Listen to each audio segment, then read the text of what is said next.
Hey guys, welcome to another Sacred Writings video. My name is Jason Damiani, and today I'll be going over my 17th century German Bible.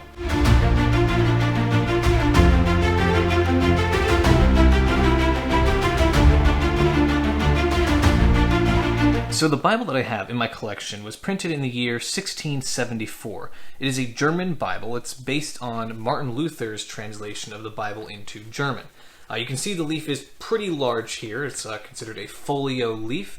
It's got what looks like a Gothic type font, but I don't believe it is exactly Gothic, but it definitely has that Gothic feel to it. It's also got this really cool woodcut image that was hand colored in, and so I'll touch on that a little bit more as the video goes on. But this leaf, the passage of it is from 2 Samuel chapter 18. And 2 Samuel chapter 18 has a lot of really interesting facts and history. It's obviously, all the Bible's interesting and is all historically accurate, but this particular story definitely has a lot of drama to it and is very interesting in my opinion. Rather than just saying what is the general theme here, I'm going to kind of provide a little bit more context to what's going on in this chapter. And so in this chapter, King David's son, Absalom, is killed. So that's basically the gist of it. But rather than leaving it at that, I'll kind of elaborate and provide some more context to what's going on. And so up to this point in the Bible, Absalom was rising up against his father. He was trying to undermine his father's kingdom and basically take over and become king, make himself king in Jerusalem and Israel. And so what he had done is he had appointed himself as judge over Jerusalem and made all these promises to these people that were following him of what he would do if he were to become king.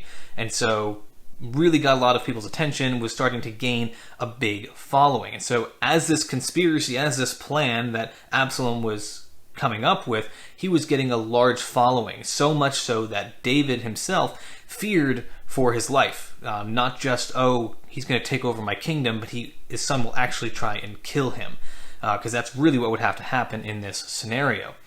And so upon entering Jerusalem as king, Absalom sought to solidify his position, first by taking over David's house and sleeping with David's concubines. This was considered an unforgivable act and was really detrimental to what he was trying to do, more so to David, and it was very disrespectful to David. And so he then laid plans to immediately pursue and attack David's forces. But the idea was abandoned because of some advice that Absalom had gotten from one of his colleagues.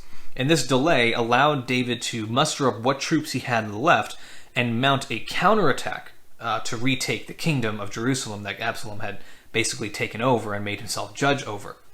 And so it was during this counterattack that David stayed behind because some of his generals and men gave him wise counsel, said, hey, you need to stay back here. You can't go and basically confront your son in battle because if you die, well, it kind of defeats the whole purpose of what we're trying to do here. So David agreed. He stayed behind, and his generals and men went to meet Absalom. And so up until this point, now Absalom is kind of fleeing a bit because he didn't have all the resources that he needed, and David's men, his lasting army, what he has left, is now coming and pursuing Absalom. And so the text says in 2 Samuel chapter 18 verse 9, it says, "And Absalom happened to meet the servants of David. Absalom was riding on his mule, and the mule went under the thick branches of a great oak. And his head was caught fast in the oak, and he was suspended between heaven and earth, while the mule that was under him went on." So you can imagine what happened there. He's riding along on his mule, a low branch basically captures him and gets his hair. He had a lot of hair too, according to the Bible, and so he's hanging there in the trees. The mule continues running, so now he's basically suspended, can't get himself down.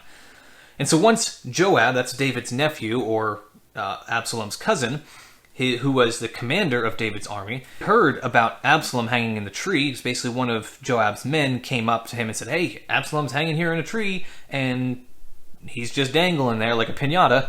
He didn't say that, of course, but that's basically what it looked like. Absalom asked him, well, did you strike him down? Did you kill him? And he says, no, I didn't. And so Joab was very frustrated, not happy with that, so he, of course, went on and tried to handle it himself.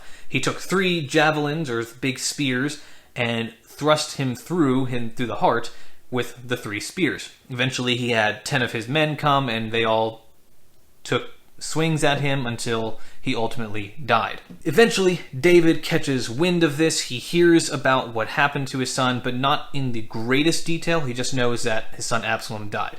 David was very grieved at this. He was grieved so much so that it affected how his kingdom was being run. His whole army mourned with him, and so when they returned back to Jerusalem, even though they were victorious in accomplishing what they were set out to do, they all mourned because it was a bittersweet, might be too loose of a term to use for it, but it really does kind of capture it there, because yes, they won the war, but at a great loss. And so that is the basic context to what's going on there. There's a lot more that goes on before and after that, and a lot more context, but I do find it very helpful and very insightful to see what's going on in this chapter. So I know it's a little bit longer than what I've done in past videos for providing background to what the text is, but I do think it's a very interesting story and one worth going into more detail on. So that's what this leaf, 2 Samuel chapter 18, is going over, and it's quite interesting to say the least. And so, as far as the history of this leaf and a little bit of background, what I do know about it is that this was based on Martin Luther's German translation of the Bible. And Luther's German translation, he first did the New Testament in the year 1522, but then he later translated the entire Bible, finishing it in the year 1534. He basically published it in Wittenberg, Germany. And so if you're new to church history, don't know much about it, you might not know who Martin Luther is, although he is one of the more popular, what they call reformers, because he kind of head up the Reformation. But Luther was born in the year 1483 and died in the year 1546.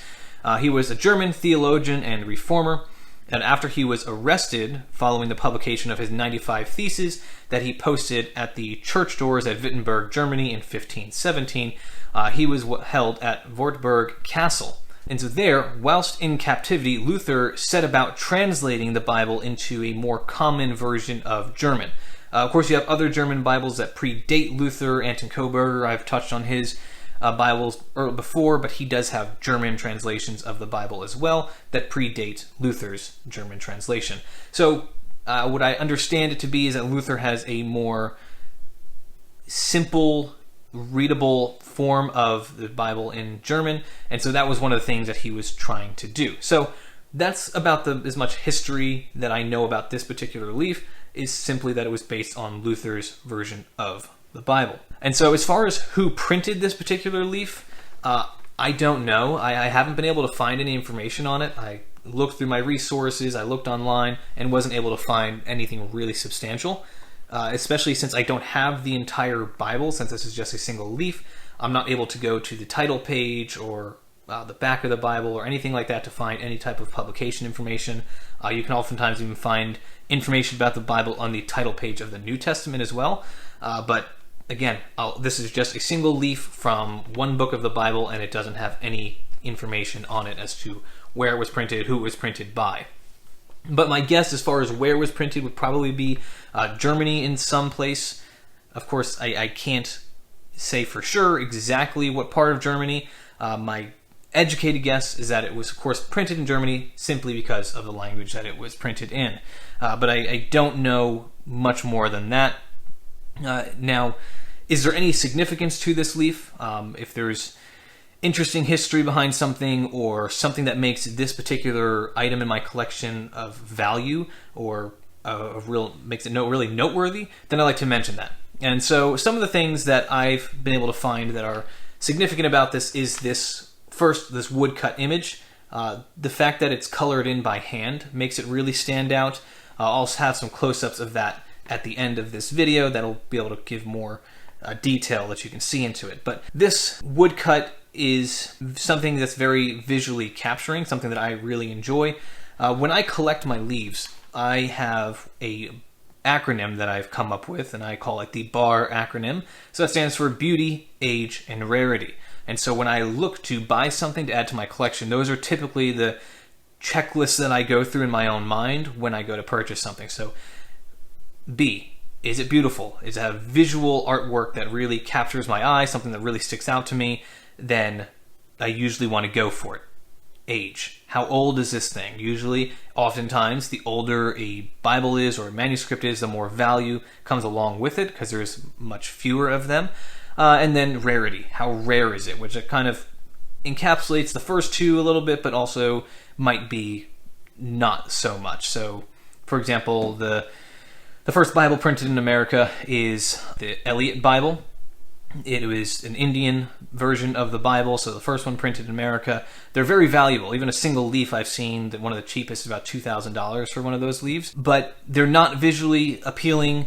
They're not very old, even though like it's still 200-300 years old. They're not the oldest Bible that you can buy, but they are rare. So that's where that comes into. So that's one of the things that stuck out to me for this one, specifically being the B part of the acronym, being beautiful. I love that woodcut image. I love that it was colored in by hand, especially because, of course, printers back then aren't like our modern printers. You couldn't just print something out in color. You had to print it out in usually black ink, and then someone had to go into each page and fill in those portions of the woodcut. So that's the first significance to it. The second significance that I have is simply that it's a Luther translation of the Bible. I have several German leaves in my collection, but I didn't have any that were from Luther's translation. So I wanted to get something that spoke to that. So those are the two main significances or significant aspects that I've been able to find about this leaf, but without knowing all the specific details about it, that's really as far as I can go on it. As far as what kind of material was used, I don't know for sure. It appears to be some form of cotton rag paper, just a really, really thin version of it. As time goes on in history, typically the quality tends to drop a bit in the type of paper that's being made. So you can see some of my older videos. I have the ones that are made of parchment or animal skin. It's basically like a leather. You have the other cotton rag paper, which is just really thick and dense, and so that really gives it a lot of durability over time. But these leaves, you can see even at the top, it's teared. It's really thin. You can notice I've been trying to hold it in different spots to keep it from bending over. So that's my educated guess as far as the paper material that was used here. But very, very interesting, of course. Now, where and how did I buy this leaf? When I tell people that I collect leaves or Bibles, they always ask me, well, where do you buy it? It's almost always the first question that they ask. And so that's one of the reasons I go into it. So if it's something you want to get into, a hobby that you might find interesting, then you can be like, oh, well, Jason bought it here, he found it here, and so that might be a good place to start. And so this leaf, I know it's not very helpful. It's from a private seller, someone who I actually found on eBay, and I messaged him about some of his items, and then we ended up corresponding through email. And so he sold me several of these. There was actually a set of 3 leaves that were all this size from the same Bible. And all of the leaves looked just like the back of this one here. There was no woodcut image on it. So when I first saw these leaves, I was only interested in this one. So the question I asked him was, hey, can I buy just the one? Because I don't want to spend all the money for all 3 of them. Doesn't really, not something I'm really looking for. We decided to make the sale off of eBay, and I bought, I think, all 3 of them for $40.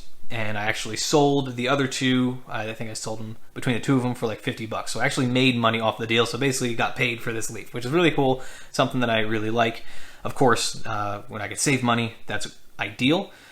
But that's basically where I got it. So started on eBay, but then ended up settling with him outside of eBay. Of course, you got to be careful with that because when you're messaging through eBay, you can get flagged for it. So be cautious of that. I wouldn't necessarily recommend doing that. eBay is a nice, safe platform to buy your stuff through, so if at all possible, I would recommend sticking with that.